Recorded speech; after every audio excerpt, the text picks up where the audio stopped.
Minha diretoria, saiu a lista do Diniz, a terceira lista dele para a seleção brasileira, e vejo aqui algumas manguinhas de fora do Diniz, campeão da América, com todos os méritos, muito confiante, muito feliz, com certeza, e que vai começar a colocar na seleção alguns jogadores que imagino eu ele tenha como ideal do estilo de jogo da seleção. Acho que o Diniz estava um pouco preso, acho que ainda está um pouco preso. Acho que é um momento muito perigoso, mas se tem uma característica do Diniz é o all-in, né? O Diniz sempre vai lá e corre o risco. Ele tira zagueiro, bota atacante, vai que nem um maluco, ele faz as coisas que ele acredita e tem funcionado, né? Campeão da América há 2 dias, então não dá pra questionar o cara. E ele tá fazendo uma série de apostas agora em 2 jogos muito difíceis, né? A Colômbia fora e depois a Argentina dentro do Maracanã.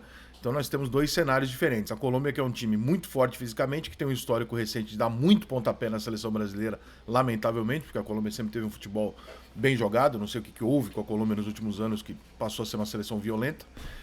E a seleção da Argentina, que é a atual campeã do mundo, mesmo com 5 pênaltis roubados, que eu faço sempre questão de deixar registrado aqui na Copa do Mundo, dentro de um Maracanã, com certeza que haverá pressão dos torcedores, especialmente pelo preço do ingresso, né? São torcedores mais ricos e tal, e não é aquela torcida que tá lá só pra apoiar, tá lá pra cobrar o espetáculo. A gente sabe como é que é a situação de jogar no Brasil e tal, então são 2 jogos muito difíceis pro trabalho do Diniz, muito importantes pro Diniz continuar ou não na seleção brasileira. Não acho que ele vai ser demitido, tá?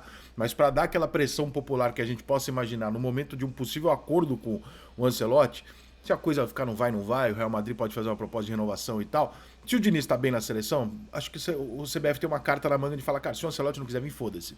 Se o Diniz não tá bem, eu acho que eles ficam em cima do cara e tal. Então é muito importante essa convocação, esses 2 jogos para a seleção brasileira. O que o Diniz inventou aqui? Vamos lá. Alisson, Ederson e Lucas Perry, dentro da normalidade, justíssimo. Se ele quisesse convocar o Cássio ou convocar o Everton, também tava tudo em casa, porque o que não tá faltando para nós é goleiro. Lateral, aqui tá faltando para nós.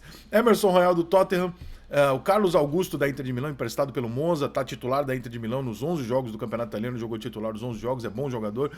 Acho um pouco precipitado a seleção? Acho. Mas não tem ninguém ali. Então, né, a gente tá com uma dificuldade ali. Então nessa hora eu falo, puta, ok, vai. Podia ter levado ali o Arana, sei lá, mas tá bom. O Renan Lodge é o reserva dele, né? E do lado direito ficou só o Emerson Royal, o Danilo teve lá uma contusão. Bremer na zaga com Gabriel Magalhães, Nino do Fluminense e Marquinhos do Paris Saint-Germain, me parece bem razoável dentro da normalidade dos últimos anos, né? Os mais jovens chegando e tomando espaço, normal. Dentro da normalidade que eu digo, né? Jogadores que vêm chegando à seleção brasileira aos poucos. E aí no meio de campo a gente começa a ter algumas novidades. O André do Fluminense, indispensável nesse momento, né? Não precisa nem comentar. Bruno Guimarães, que eu acho que na seleção brasileira não consegue render a mesma coisa que ele rende lá no Newcastle. Acho ele muito bom jogador. Acho um cara que, porra, eu apostaria nele. Mas tô sentindo falta dele fazer aquele jogo na seleção que a gente fala, porra, esse é o Bruno Guimarães que a gente, né, acha que pode fazer. O Douglas Luiz retomando a posição dele, retomando a condição dele de jogador de seleção pelo Aston Villa, com uma novidade. O Douglas Luiz tá jogando um pouquinho mais na frente. Tá? Aquele Douglas Luiz convocado mais como volante, ele tá jogando um pouquinho mais na frente lá no Aston Villa. Pelo que eu vi nos gráficos aqui da temporada, ele tá uns 10 passinhos pra frente. Pelo menos 5. O Joeliton do Newcastle, o Rafael Veiga do Palmeiras, Rodrigo do Real Madrid, todas essas convocações pra mim justas. O Joeliton, que eu vejo menos jogar aqui, não tenho grandes referências dele, mas ouço falar muito bem. Às vezes que eu vi jogou bem assim, mas não tenho grandes referências de brilhantismo pra contestar ou pra aplaudir. O Endrick do Palmeiras, e aqui começam. Aqui tem 3 convocações que mostram um sinal. Qual que é o sinal? O Diniz vai tentar colocar aquilo que ele acredita no estilo de jogo. Quando ele convoca o Endrick, ele está fazendo uma aposta que o próprio Palmeiras e o Abel demoraram meses para fazer. E ele olha e fala, vai com 17 anos, porque neste momento esse menino começou a jogar e começou a fazer gol.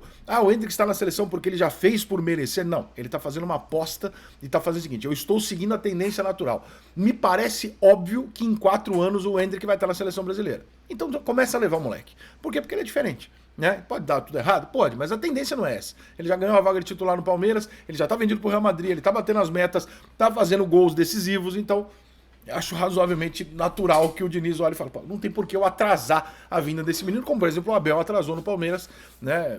Não sei se ele se arrepende ou não, mas atrasou a entrada do Endrick. É diferente, joga. Gabriel Jesus mantendo a coerência, né, artilheiro lá pelo Arsenal. Gabriel Martinelli pela esquerda, gosto muito. Pela esquerda, Vinícius Júnior. O João Pedro vem fazer uma função mais de centroavante. O João Pedro é aquele menino que saiu do Fluminense, fez gol de bicicleta lá no Mineirão, apareceu rápido no Fluminense e foi pra Europa muito rápido, tá lá no Brighton, que é um time, né? Não tá fazendo nada de absurdo, não tem nenhum número absurdo dele, não tem nenhum destaque assim, tá fazendo gol pra caralho. Não tá mal, longe disso, tá jogando ok, titular e tal. Não tá brilhando, mas é também uma aposta, assim como o Endrick. Provavelmente o Diniz tá olhando e falando, cara, eu acho que esse moleque vai dar seleção brasileira daqui 1 ano. Então já começa a levar e tal. São apostas. O Paulinho do Galo, merecido um olhar pra cá. O Paulinho tá fazendo todos os gols do Atlético Mineiro, né? O Hulk faz os de pênalti, o Paulinho faz os outros. E a novidade do PP, que era do Grêmio, não sei se vocês se lembram, no ponto esquerda do Grêmio, entrou no lugar do Everton Cebolinha, tá jogando no Porto, com uma novidade interessante. Você pode até olhar aqui e falar assim, mas não faz sentido você levar o Martinelli que joga pela esquerda, o Vinícius Júnior que joga pela esquerda, e o PP que joga pela esquerda, e só o Rafinha na direita? Não. O Rodrigo, além de tá como meia na lista, mas ele pode jogar pela direita, evidentemente, como pode jogar atrás, mas o PP no Porto já faz 2 temporadas que o PP joga do lado direito. Então eles inverteram lá o lado do PP, e o PP está jogando de ponta direita no Porto. Então ele tem essa possibilidade, ele está sendo convocado mais para o lugar do Antony do que para o lugar de qualquer outra peça. Não tem Neymar, a gente tem uma situação aqui delicada. Por quê? Porque são garotos que vão ser colocados numa puta de uma prova, difícil pra cacete, e é um time leve. É um time leve contra a Argentina. Então, o Diniz tem aquela característica dele, do bola no chão, futebol bem jogado e tal, mas é um time leve.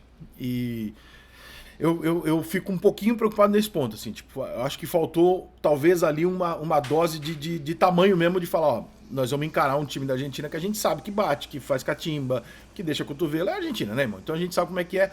Talvez falte um pouco ali de malandragem para alguns jogadores ali que a gente não tem. Agora, a gente também pode ganhar na pureza dos garotos de jogar futebol alegremente para frente, do jeito que eles são, né? Garoto tem essa tendência a não ter tanto juízo.